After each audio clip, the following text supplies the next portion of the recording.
നമസ്കാരം. പച്ചമുളകില്ലാത്ത മലയാളി അടുക്കളയുണ്ടാവില്ല. കറികൾക്ക് അല്പസ്വല്പം എരിവും പുളിയും ഒക്കെ ഇല്ലെങ്കിൽ ഭക്ഷണം കഴിക്കാനേ താല്പര്യമില്ലാത്തവരുമുണ്ട്. വിശ്വസിക്കാനാവാത്തത്രയും ഗുണങ്ങളുള്ളതാണ് പച്ചമുളക്. ധാരാളം ജീവകങ്ങളടങ്ങിയ പച്ചമുളകിൻ്റെ ആരോഗ്യ ഗുണങ്ങൾ അറിയാം. ആദ്യമായി, രക്തത്തിലെ പഞ്ചസാരയുടെ അളവ് നിയന്ത്രിക്കാൻ പച്ചമുളകിന് കഴിയുമെന്ന് പല പഠനങ്ങളിലും തെളിഞ്ഞിട്ടുണ്ട്. പ്രമേഹ രോഗികൾക്ക് തീർച്ചയായും കഴിക്കാവുന്ന ഒന്നാണ് പച്ചമുളക്. ഇരുമ്പിൻ്റെ കലവറയായ പച്ചമുളകിലെ ആൻറ്റി ബാക്ടീരിയൽ ഗുണങ്ങൾ ചർമ്മത്തിലെ അണുബാധ അകറ്റാൻ സഹായിക്കുന്നു.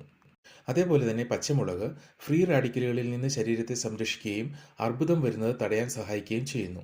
പ്രോസ്റ്റേറ്റ് പ്രശ്നങ്ങൾ വരാതെ തടയാനും പച്ചമുളക് സഹായിക്കും. പച്ചമുളക് ഹൃദയാരോഗ്യമേകുന്നു. രക്തത്തിലെ കൊളസ്ട്രോളിൻ്റെ അളവ് കുറയ്ക്കുക വഴി അതെറോസ്ക്ലെറോസിസ് ഉണ്ടാകാനുള്ള സാധ്യത കുറയുന്നു.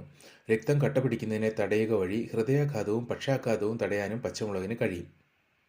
അതേപോലെ തന്നെ ശരീര താപനില കുറയ്ക്കാനും സഹായിക്കും. കാപ്സൈനാണ് പച്ചമുളകിന് എരിവ് നൽകുന്നത്.